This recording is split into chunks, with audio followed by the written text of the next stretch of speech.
guilt of like, oh man, I really need to unpack. It's like, no, this is what I'm doing. This is intentional. This is intense. It's like those people who really embrace procrastination in college. They're like, no.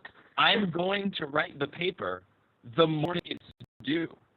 I'm going to go to the computer lab and write the paper, and that's just what I do. Like they're not stressing about it at all. It's just how they do their thing, and and if you can do that, then that's good on you. That's fantastic. But you can do multi-pronged harassment. You're this player spawning in the top left. The red is Monty. And down in the bottom left, we have our teal Zerg. It is Teffel.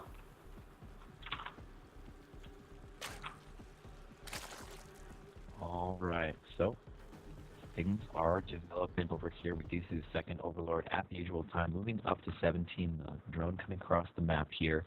So that's going to be a 17 hatch. We do have gateway, gas, and move out here. Not too many minerals built up yet for Monty.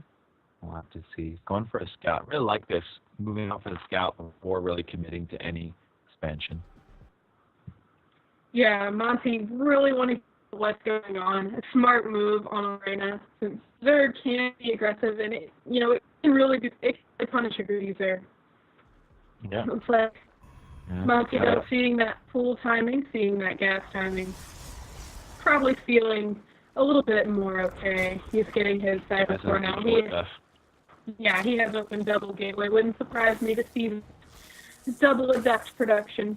I think even beyond that, I would be surprised to see anything but double adept production. If I don't see 2 adepts coming out of these gateways, I'm going to be like, oh my God, Monty's changing the meta. The world as we know it is forever changed by this moment in time. That's how it would feel if we don't see 2 adepts coming out here.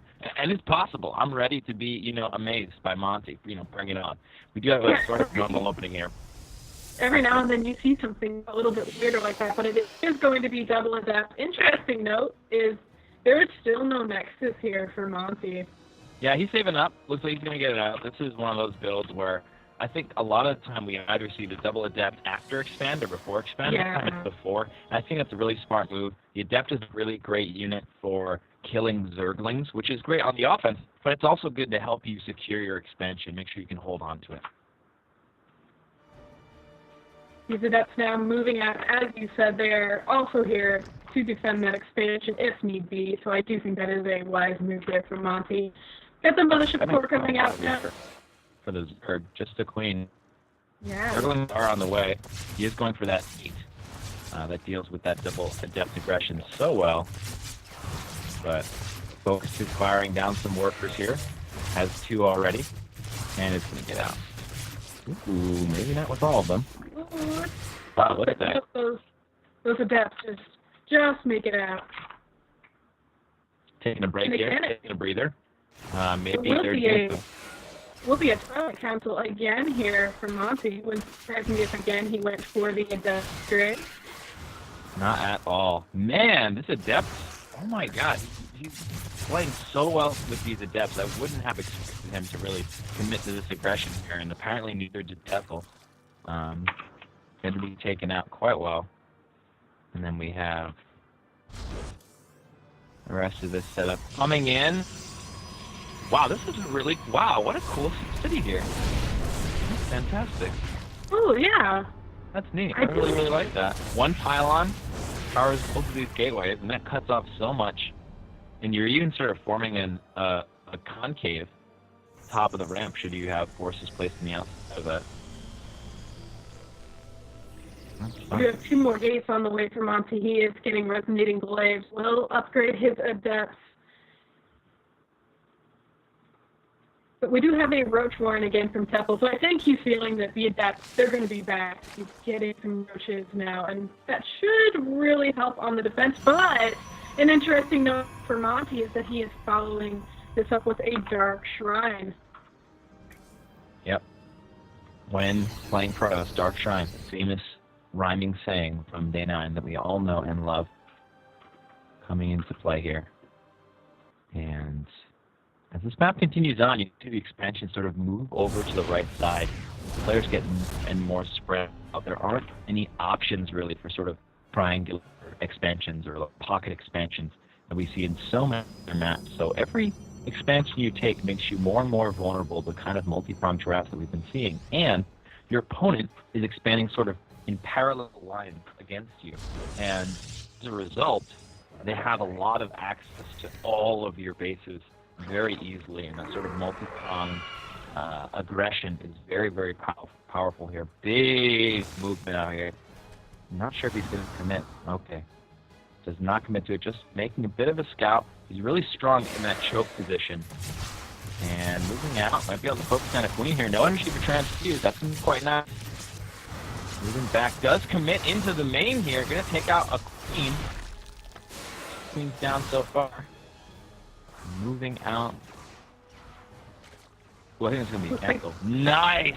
Man, Monty could really be counting or paying attention to his depths and canceling at the right moment. No hits in the main at all. It's like, oh, okay, well, I'll just stay here and do whatever I can do. That's fine. Okay, you're leaving me alone to kill more drones. No problem, I'll do that. Behind us, we do have 3 DTs running into the third as well. These DTs are going to have a field day.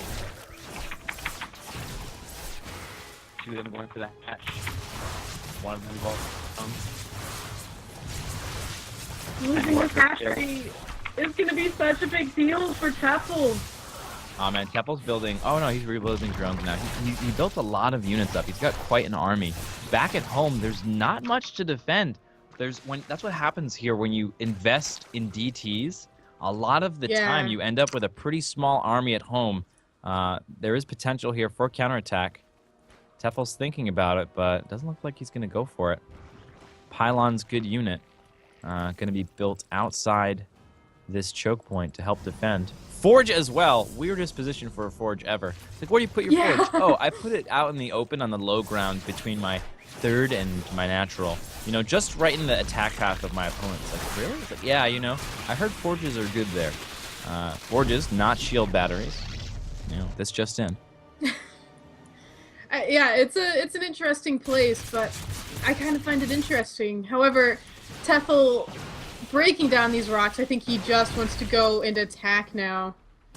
Yep, much better place to move through. These rocks really critical to take down at this stage in the game on this map. Moving down that small choke point is, you know, oftentimes a mistake. And you have to be careful too with egg hotkeying and different things like that. You can have some bad rallies run through that small choke when you don't want them to. Gonna be focusing down. Ooh, nice corrosive bile. Pretty much says, okay, 1 corrosive bile goes down, the rest of the army is like, oh, I guess we can't engage. Very fantastic. Moving out, baiting out a lot of these photon overcharges. Only 1 is left. And the blink is just now finishing. That'll make these stalkers even more powerful, just because they can, you know, the weak ones can blink back and get a few extra shots. Yep, no robo on the map though, so these roaches gonna be quite strong here. Ravagers helping out, dealing with the pylons. Gotta be careful not to get those Ravagers too far in the front. Nice transfuses, keeping his high gas units alive here. But the Blink Stalker micro of Monty is really coming into play here. Yeah, the Stalkers, they're moving back, they're being careful. Monty knows that he's in a great position if he can just hold here. Zerg moving forward. Roach Ravager, oh, a little bit too much of a move command, I feel, though. Taking a lot of extra damage there. And GG. Nice defense from Monty. Excellently done. But again, wins on the back of harassment. Yes, the harass for Monty was, again, incredible. The Adepts, you know, shading into the main, doing so much drone damage there. And in the meantime, DTs were just having so much fun there down at the third, you know, killing the drones and then going for that hatch. It was incredible play again for Monty. Yep, that's really fantastic. And you might think, oh, Adepts, they're so good. And it's like, yeah, Adept is a strong unit. It's like, yeah, Pras have a strong gateway unit now. You're going to have to deal with that. But I think it's really important to point out that Monty is so on top of abusing the Adept's ability, the shade, more than anything else. And in that situation, Teffel was moving his army around in one big clump. He was like, oh, the Adepts are shading? I move my whole army into the natural. And Monty's like, well, I'm just going to stay here and kill your drones. Okay. I think in that kind of a scenario, especially when you have that many roaches, you don't need that whole army to take down 7 adepts. You know, split Right. it up, cover your bases, and then you're all set. But that one control group syndrome really, really hurting Tefl in that matchup, and I think also in the other one as well, just not really properly reacting to the new unit. Yeah, I completely agree with you there. I think, though, we are going to get our next game set up in just a minute, so we are going to take a quick break, but stick around because we'll be back shortly.